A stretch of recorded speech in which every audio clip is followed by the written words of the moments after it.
नमस्कार दर्शकों, ये जो पावन पूर्ण महाकुंभ 2025 प्रयागराज की पावन धरणी पर पूरा विश्व देख रहा है, ये बहुत ही अपने आप में अद्भुत है, अद्वितीय है, अनोखा है। और यहाँ पर जो धारा अध्यात्म की और भजन की और भावभूमि की जो पल्लवन हो रहा है, पुष्पन हो रहा है, जिस तरह से अध्यात्म की त्रिवेणी यहाँ बह रही है, इसमें अनेकानेक संत, महंत, महामंडलेश्वर अपने अपने तरीके से अपनी अपनी दिशाओं को यहाँ पर निर्धारित कर रहे हैं। ऐसी ही एक विभूति आज आपसे मिलने आ रही है और मैं आपको मिलवाने जा रही हूँ इस एक मुलाकात कार्यक्रम में स्वामी संत त्यागी जी महाराज, जो ज्ञान तीर्थ विलायत कला कटनी मध्य प्रदेश से प्रयाग धरणी पर पधारे हैं। दर्शकों, पहले तो आप सबकी तरफ से, हमारे दर्शकों की तरफ से स्वामी जी आपका इस कार्यक्रम में बहुत बहुत स्वागत है, अभिनंदन है।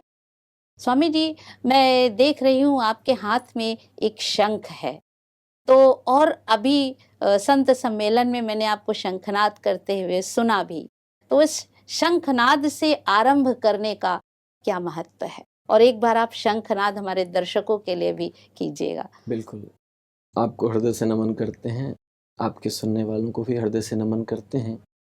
क्योंकि आपने पूछा कि शंख, तो शंख सकारात्मकता का, समृद्धि का और नकारात्मक ऊर्जा को नष्ट करने में सहयोगी है। भगवान विष्णु के हाथ में शंख है, क्योंकि वो जगत के पालन पोषण करने वाले हैं। तो कहीं ना कहीं ईश्वर की ये प्रेरणा है और हम बिल्कुल अपने गोद में ही इनको भगवान विष्णु की तरह रखने का ऐसा सौभाग्य मिला है। अच्छा। और इसलिए हम उसको रखते हैं। अच्छा। आपने कहा शंखनाद के लिए, तो मैं शंखनाद कर देता हूँ। जरूर। और फिर उसके बाद आपका संवाद जो भी है जरूर।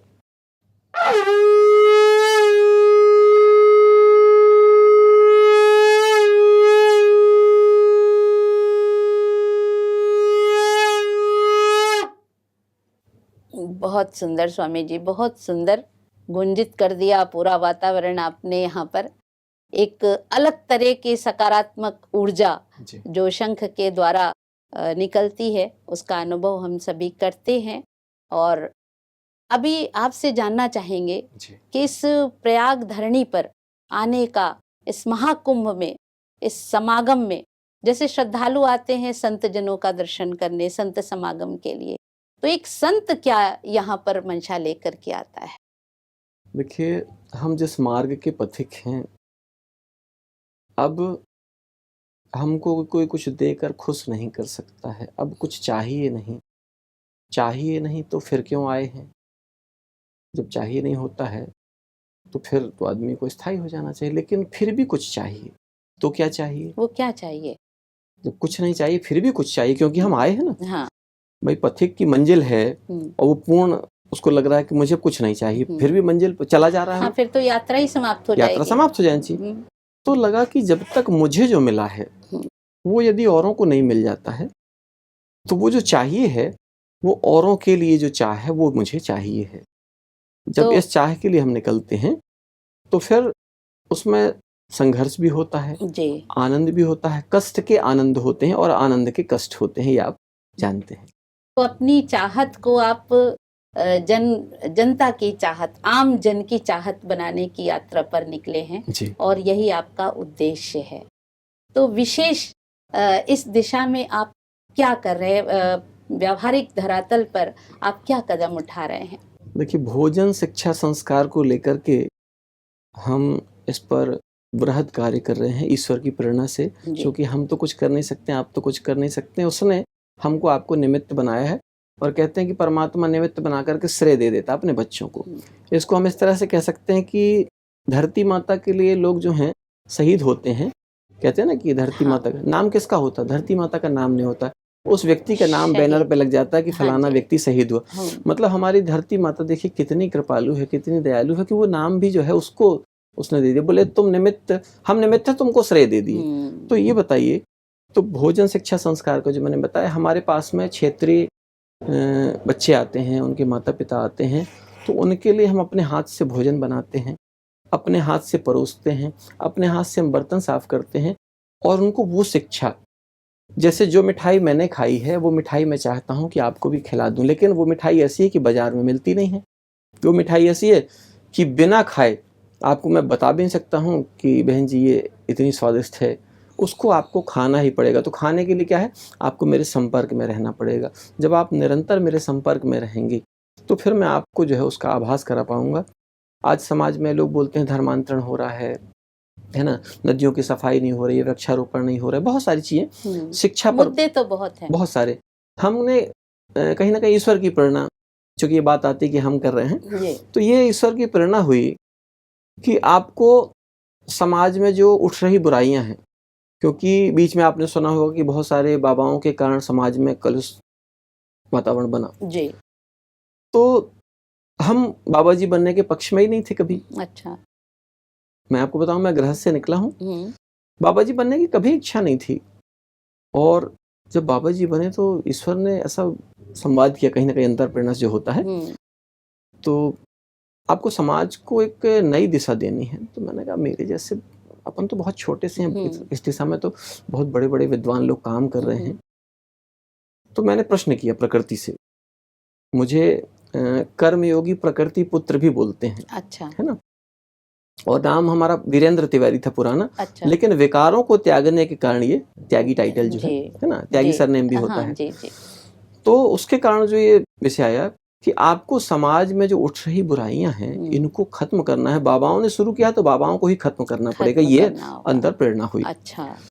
इतना सहज तो नहीं है हम किसी से बोलेंगे। अभी जैसे हमने निवेदन किया कि मंच से कि बाबाओं को या महात्माओं को मांगने वाला नहीं होना चाहिए, इसमें कई लोगों को बुराई भी लगेगी, कष्ट भी होगा कि आप कैसे कह सकते हैं। लेकिन फिर लगा कि जब ईश्वर की चाह है तो पक्की राह है, और उस पर माता जी बहन जी चल पड़े। और चल पड़े तो प्रकृति का जो आदेश हुआ कि आप तो निमित्त मात्र हैं, आपसे सब कुछ करा लिया जाएगा, आप करो या नहीं करो, ये उत्तर मिला। यही तो गीता में कहा ही है भगवान ने कि मैं तो केवल निमित्त बनाने का एक अवसर दे रहा हूँ, और आप बन जाओगे तो ठीक है, नहीं कार्य मेरा है, मैं तो किसी से करवा ही लूंगा। तो जिस तरह से कहते हैं कि उसमें बात आई है ना कि जज जब फांसी देता है तो जज को फांसी नहीं होती है, जबकि जज ने तो मृत्यु दंड दिया। वो अपना कर्तव्य कर रहे तो हैं।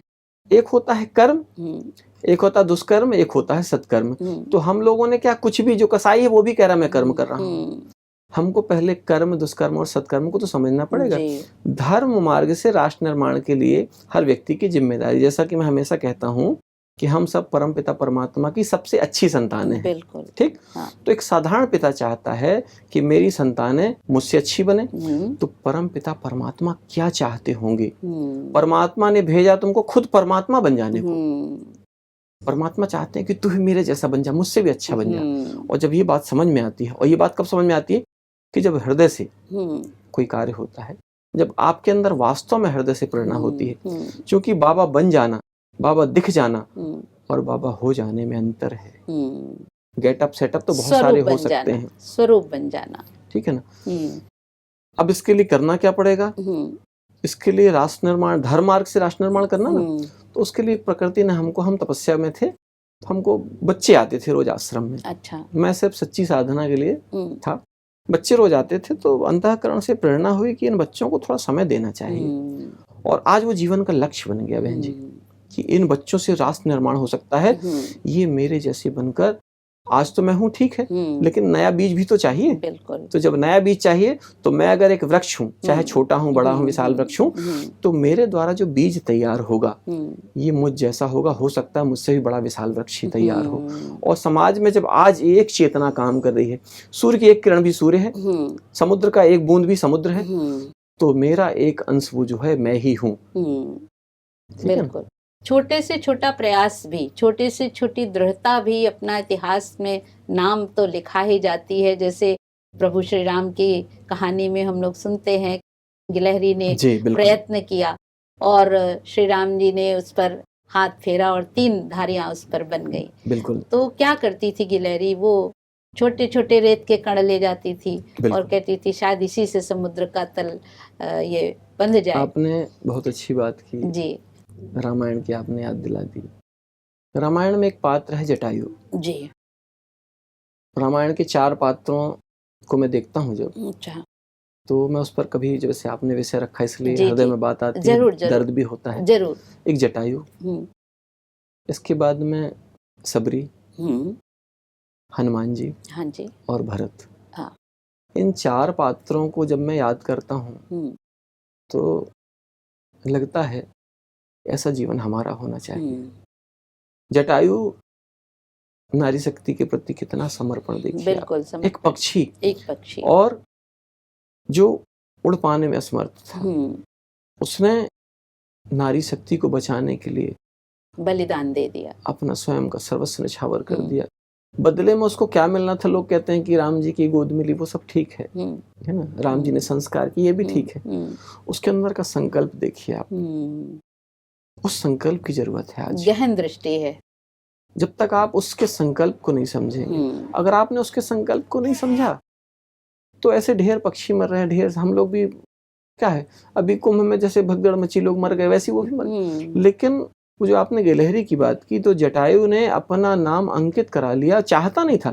नाम के लिए काम नहीं करना है, बस काम लेकिन किया और नाम काम के लिए काम करना है। और काम के लिए जब हम काम करते हैं तो प्रकृति को जो रिवार्ड देना होता है वो अपना काम करती है। बहुत सुंदर धारणा है आपकी स्वामी जी। और इसमें ये जो आप कह रहे हैं, मुझे लगता है कि ये आचरण, अपना आचरण ही बच्चों के लिए प्रेरणादायी बनता है। और बच्चे स्वयं ही अनुकरण उसका करते जाते हैं। हाँ। ऐसे तो इसमें भोजन का क्या महत्व है? हाँ, बहुत अच्छा है। देखिए, कहते हैं जैसा खाया न वैसा रहे मन। जब आप, चूंकि आप लोगों के जिस मार्ग की हम बात करते हैं, हमारा मार्ग भी वही है ना, बस उसमें गेटअप सेटअप थोड़ा चेंज है। बाकी जो है आप भी उसी की राह में, उसी की चाह में, इसलिए आपसे हम ऐसा नहीं मानते हैं कि हम आपको अलग मानते हैं जी।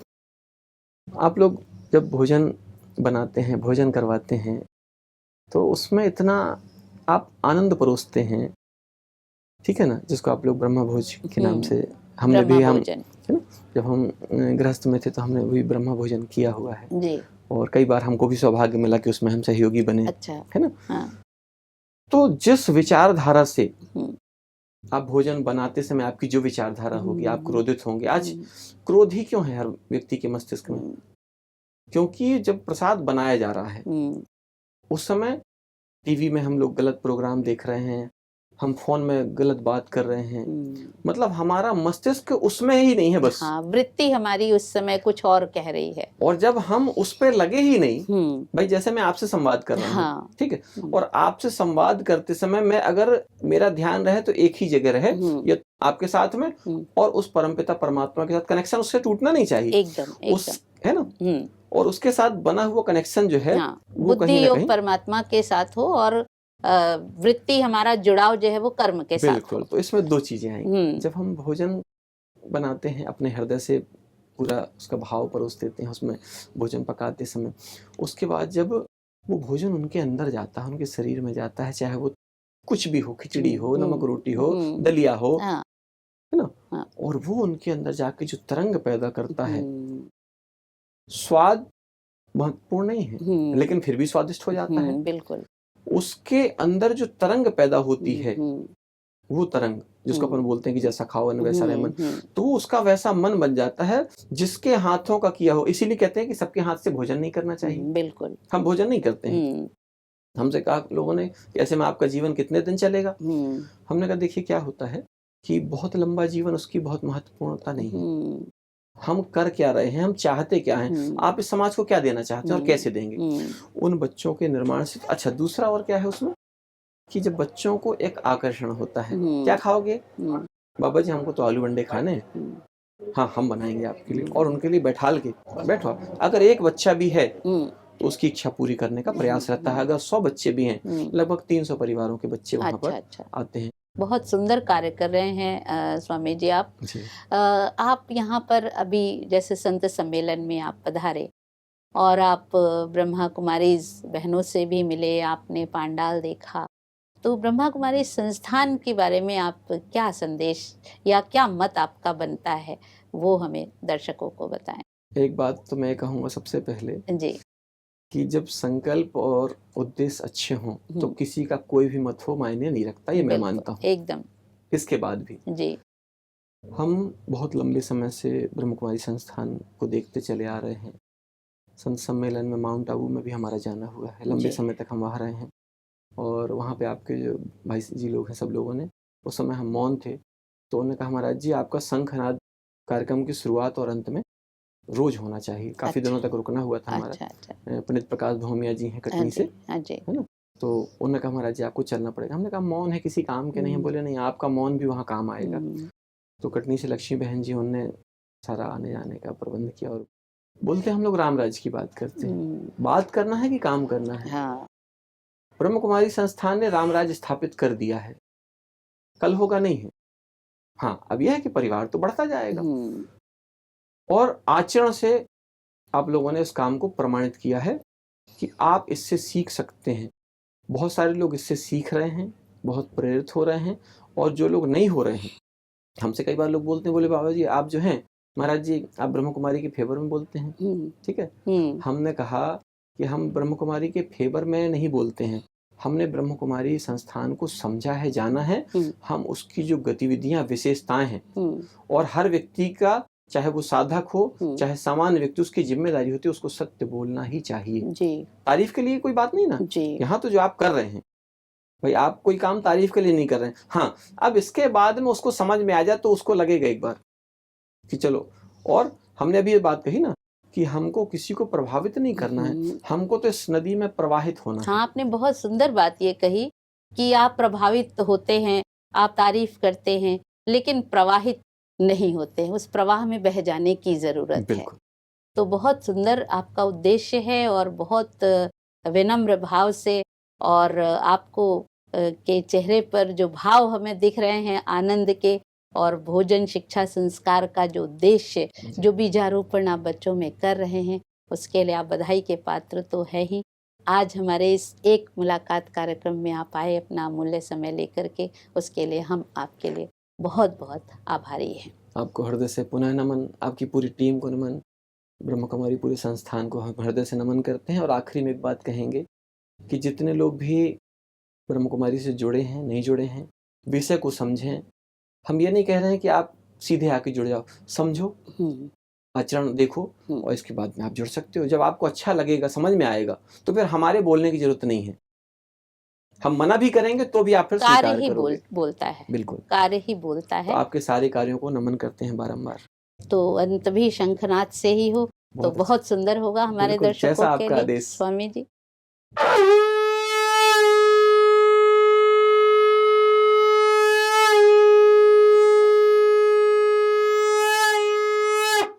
मानव में देवत समा गया, स्वर्ग धरा पर आ गया। बहुत सुंदर। जय गंगा मैया की, जय गौ माता की। बहुत बहुत आभार स्वामी जी। तो दर्शकों, आज के इस एक मुलाकात कार्यक्रम में शंखनाद आपने सुना। भोजन शिक्षा और संस्कार के बीजारोपण के भावभूमि से जो हमारे बीच पधारे हैं स्वामी श्री त्यागी जी, इनकी जो भावभूमि है, इन्होंने एक बहुत सुंदर बात कही कि जो इन्होंने अपनी चाहत बनाई थी, उस चाहत को जन जन की चाहत बनाने की जो यात्रा आपने शुरू की, उसके लिए आप बधाई के पात्र हैं। तो दर्शकों, ऐसी ही यात्रा, अनवरत यात्रा पर चलने वाली हस्तियों से हम आपकी मुलाकात कराते रहेंगे इस एक मुलाकात कार्यक्रम में। तब तक के लिए बने रहिए। नमस्कार।